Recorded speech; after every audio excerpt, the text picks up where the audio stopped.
This is about putting order to the kingdom of your own mind. And of course, like in this exercise, when you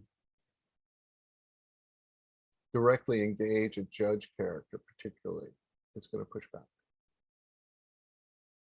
Or it's going to try and distract you. You know, or some other faction will try and go, oh, you're engaged over there. Let me try and hijack you, like Tim described.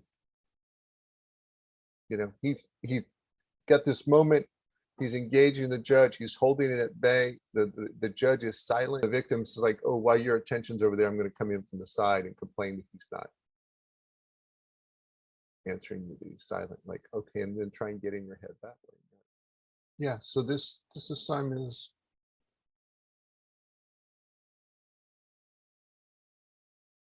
it's a little risky that I've suggested to you, because it's, although I've asked you to kind of be kind but curious, it's a direct pushback to the judge's agenda. It's like, oh, wait a minute, hi. What are you about? And like Sean mentioned, it still wants to push its agenda, so maybe it's a little louder, a little more defensive.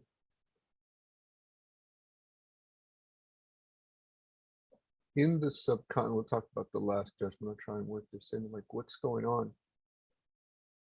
in the story of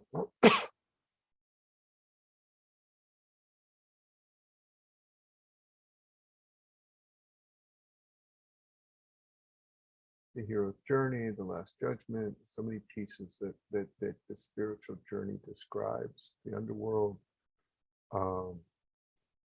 this transformation. All of those journeys require that at some point you engage this part of your mind.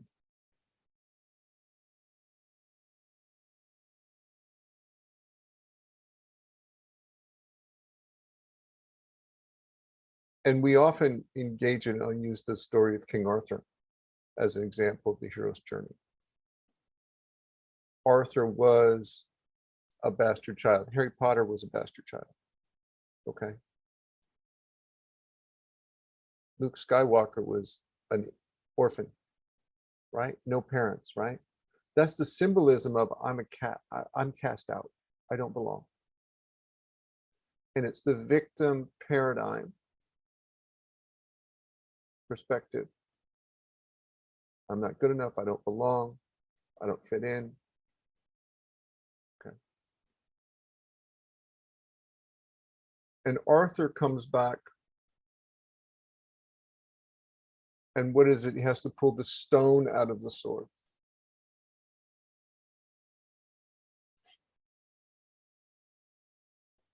And what is the sword, Excalibur, that recovers and says, okay, you're going to take your rightful place as king. That is your expression, your integrity expression. You recover the truth of your integrity, the rightful authority over yourself. And the sword is, that's the place you stand in. When you have your attention, and you use your attention like a sword to cut out the lies.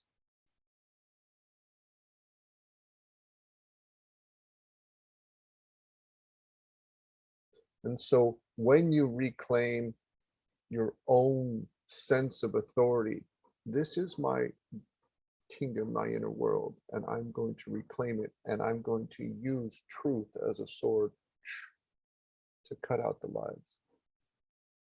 This is Excalibur. Because when you wield the truth, the lies cannot survive. And all these stories are lies. Okay.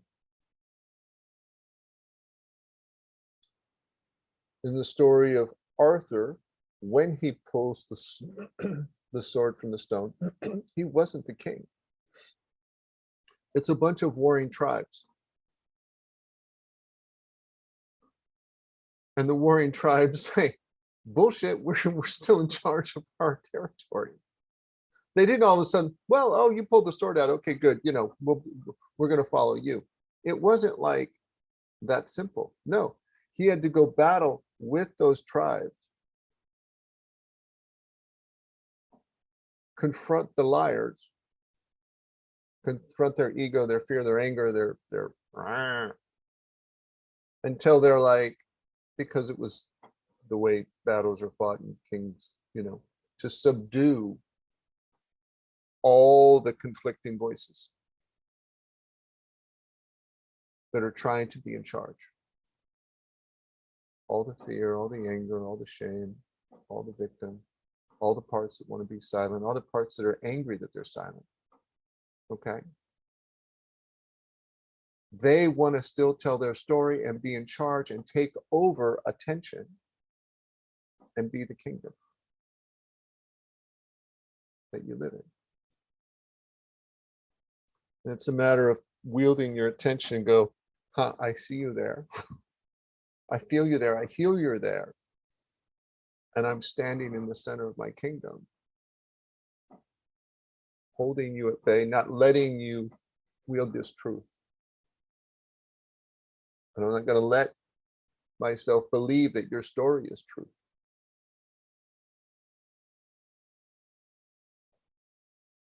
This is part of that exercise of I see you, I hear you. And in a sense, I don't believe you. We didn't include that part. But that's what I want you to do, the observer, just see it there.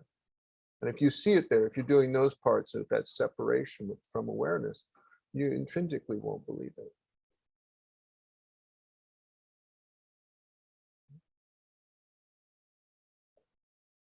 And you're not letting them step into the sit at the seat of the throne of the king and be in charge of the kingdom or your mind, right?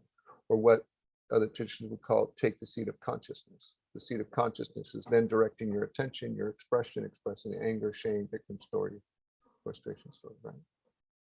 And it's taken over by care. And so the game afoot has been sit in that seat of consciousness and start wielding truth like Excalibur and putting order into all these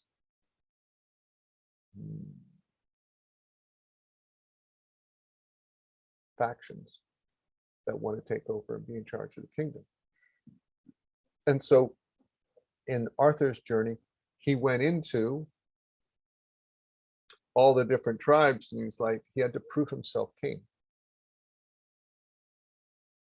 He had to confront. Okay. And sometimes that was a war. Right? And be noble. Not as an angry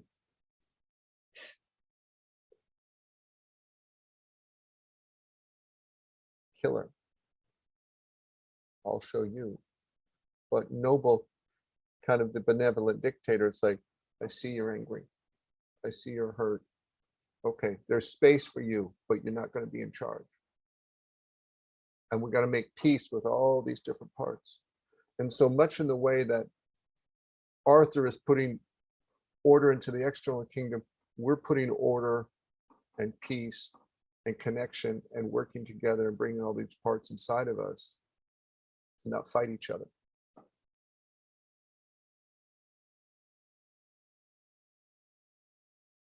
And when you do that,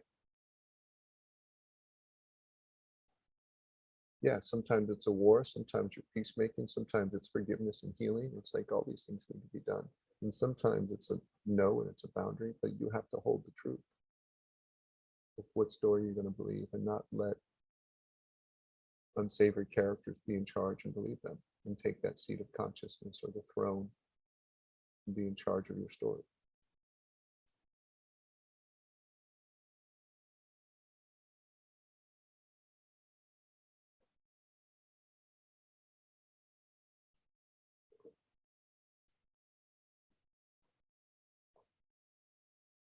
This is about putting order to the kingdom of your own mind.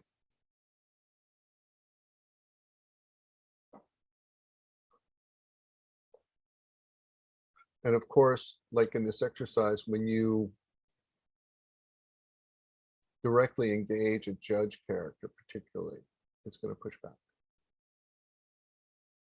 Or it's going to try and distract you, or some other faction will try and go, oh, you're engaged over there.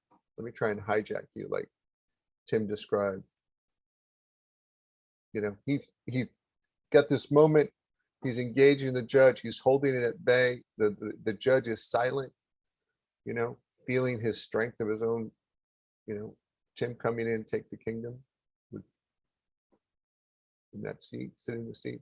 And the victim's like, oh, while your attention's over there, I'm going to come in from the side and complain that he's not answering you, that he's silent. Like, okay, and then try and get in your head that way. You're like, oh, I see you there. Hi, you. I see you. I hear you. Feel you. Okay. So you have multiple factions pulling in your attention. So the game afoot is more than just with the judge, but in this different factions.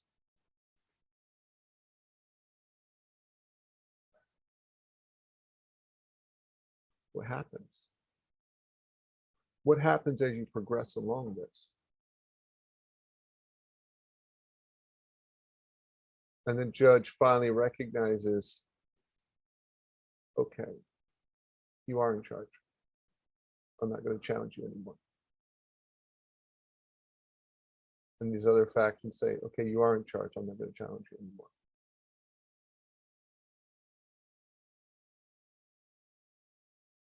There's peace in the land. There's peace in your mind.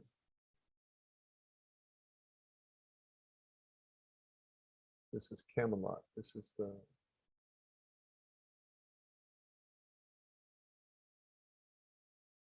when we prosper.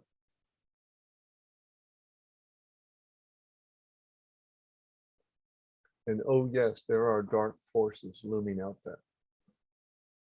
Okay.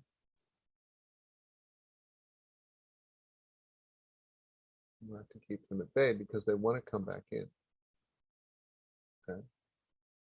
Such is the nature of the world outside, wanting to say, but is it terrible what happened to? Aren't you angry about X, Y, and Z? Some injustice here, to rise up and feel judgmental and righteous again. Yeah, temptation was to come and offer you to play that game of judge, righteousness, some more, victim, more, all this kind of narrative story. So this is the temptation that is, even after you have order in the kingdom,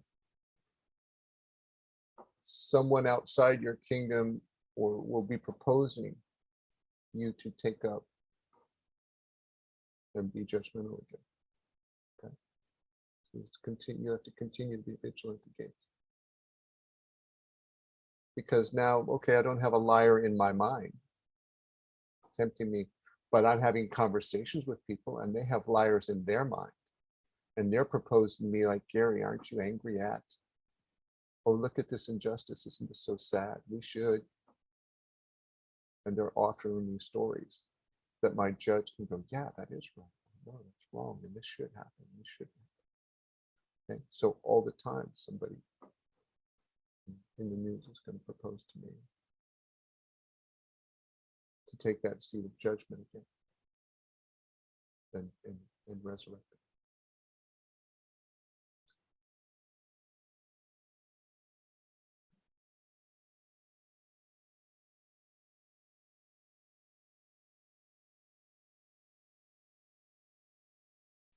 But when you put peace in the land, and it's quiet, and you're no longer conflicting with your internal characters and tribes, particularly the judge, because he's usually sitting at the seat of the throne internally, telling all the others what to do, telling us what to do.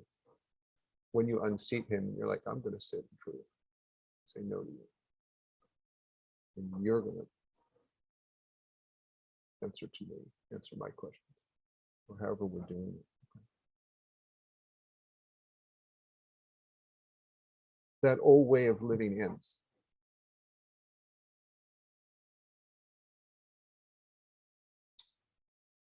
And it can be rather frightening, and there's going to be pushback, because that old way of living was structured by the rules and in what Miguel in the Four Agreements calls the Book of Law, which is the catalog of here's all the things we need to do to get love and acceptance and to be respected in light. And here's all the things we need to do to avoid the pain, punishment, rejection, criticism. And if we do all these things and we avoid all these things, people will like us, love us, and we can avoid pain.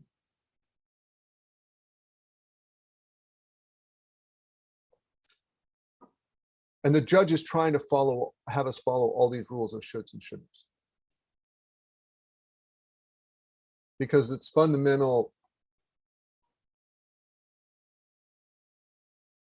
a purpose kind of thing. It's just like, if we follow all the rules, we can avoid the pain. But it's the rules from when we were 2, from when we were 3, when we were 4, 5, 6, 7. Like every rule we ever learned is there, and we're still trying to follow the rules of when we're age 4. Okay.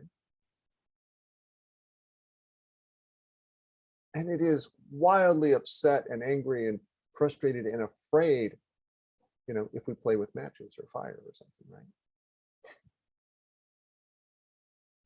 Anything that's, or get in a relationship, we might get hurt, or speak in public, and what would others think, and do something that our dad or mom wouldn't approve of, right?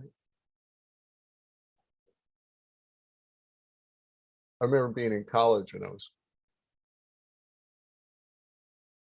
what guy I met in college and friends with, like, well, yeah, come on out and hang out with me for the weekend. So we drove up, and I'm like, I'm leaving college, and I'm like, oh, it's weird, like I don't have to tell my mom I'm going somewhere. I'm like, I don't have to tell anybody I'm going anywhere. I'm like, I felt like I was breaking a rule, like I should tell somebody, but I'm like, no. And I'm like, I'm an adult, and I don't have to tell mom or dad what I'm doing and that I'm taking off for the weekend and I'm visiting somebody. And I'm like, but it was like, oh, there was the rule. Little things like that, 1,000 big things.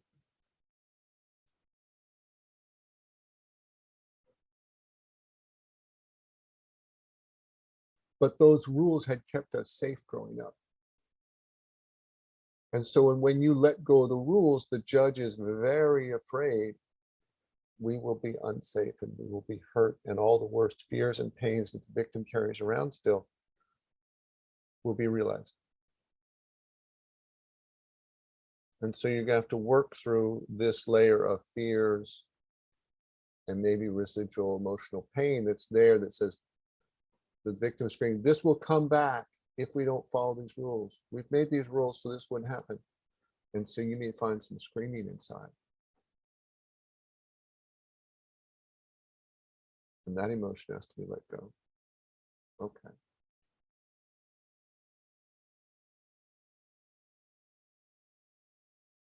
But that's part of the warring factions, right? It's the victim that's getting abused, but also says, keep that judge in place. It's making you follow the rules. They're in cahoots. As much as that victim is pained by the judge, it's saying, keep him in place. He's making me follow the rules so I don't get hurt. So it's got some, these are lies though, because we're still hurting. And the way we got punished when we were 5 and 10 years old is not when we're going to get punished today. So there are still lies. It was happened at one time, but they're lies today. But the collapse of this world, particularly to the victim, feels like,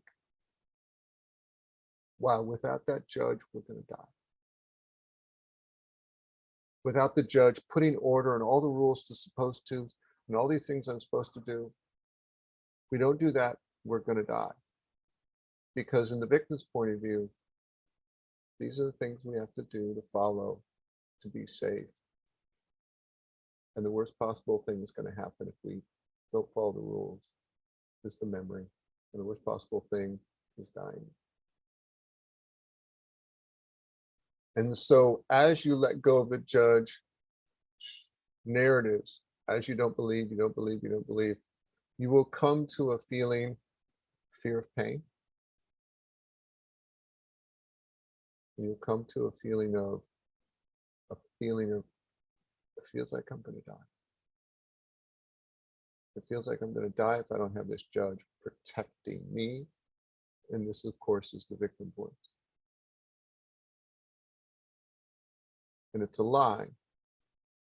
And this is why you have to step out and you have to sit in that seat of truth with your Excalibur of truth and go, I see you, I feel you. And that death of these things no longer being true, yes, these things will no longer be true. What the victim fears, what the victim pains, will no longer exist.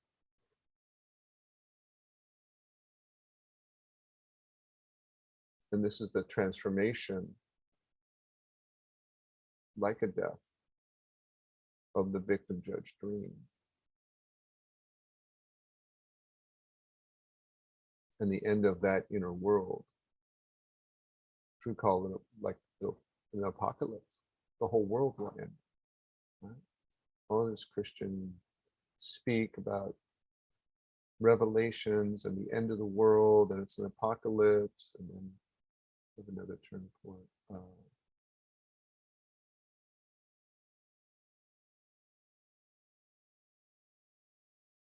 Armageddon? It's Armageddon. It's not the end of the physical world.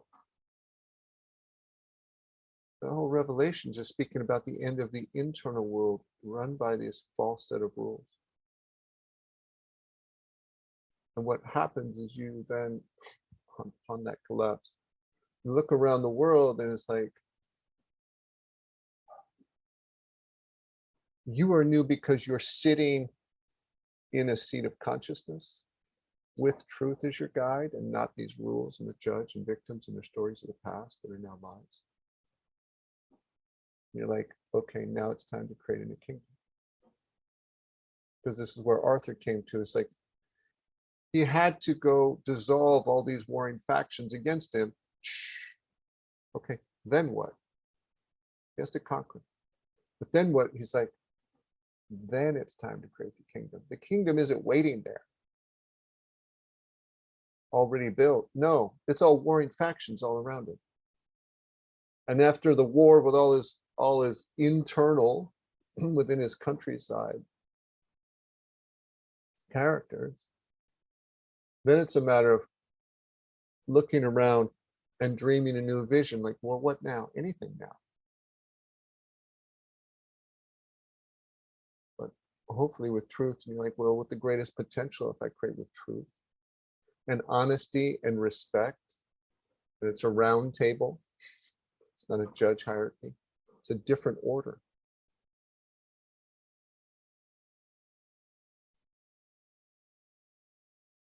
But the first is the end and collapse of a world.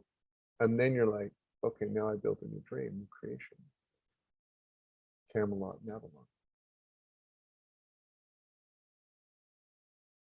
But it looks like before that turning point of building a new dream, it looks like the end of the world. Armageddon. Nothing will work. This is crazy. I'm going to die.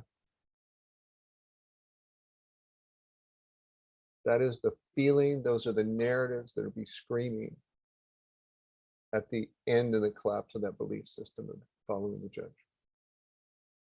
And it's not like a literary point, like necessarily like you get to one point, it's like all done. It's all like,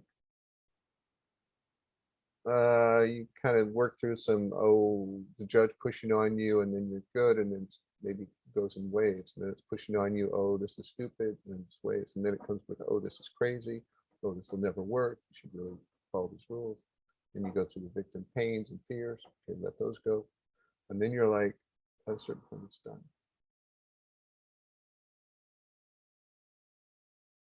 And then the most peculiar thing is, okay, you're going to create a world, you're going to go do something, you're going to build a new life or your relationships in a way that you have never done before and you don't have experience doing, and it's kind of a trial and error.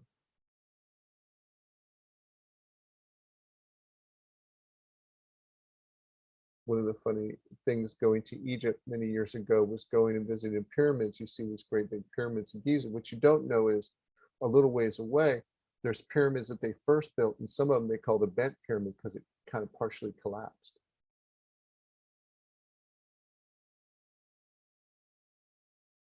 They didn't know all the technology of how to build it right the first time. So they were figuring it out, and that's okay.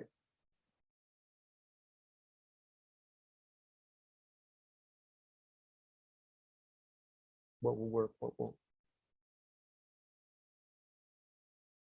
But the end of the world is that feeling of Armageddon and dying that comes as a phase to building a new dream. And then, gosh, what's it look like in that new world? It looks like play. And other people have their stories. And you're like, I don't care. I want to do this.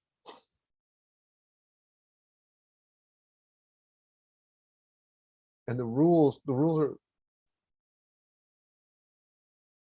optional. You're like, well, yeah, okay, I'm going to continue to drive on the right side of the road because the consequences are just going to be horrific. But do I need to call my mom and tell her I'm taking off for the weekend? No, that one, no. I'm going to go do this. Oh, I'm going to go sell my house, even though I have no else place to live right now. I know that I'm like, I'm done with that dream. I'm going to let it go. Do I need a place to live? Apparently not. I've got friends right now. You know, until Thursday when the movers come to take all his stuff. So yeah, I can go travel or you know, start a whole retreat center and commune and build a community, or you know, just be a nomad and it's like, okay, everybody go take care of yourselves. I'm going on vacation for a year. I'll retire. I don't have to do this. So anyways,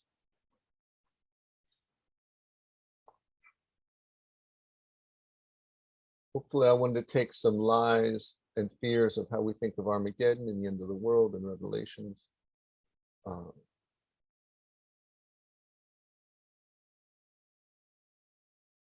The rapture, that's the word people talk about, the rapture. Yeah, it's the end of the world, but the end of the inner world, but then the beginning of a new one that you create. And the judge is not sitting in that center seat of the throne, the seat of consciousness. You are. And you try to figure out your best to do it with truth and practice with truth, creating a new dream. So that's the story of the end of the world,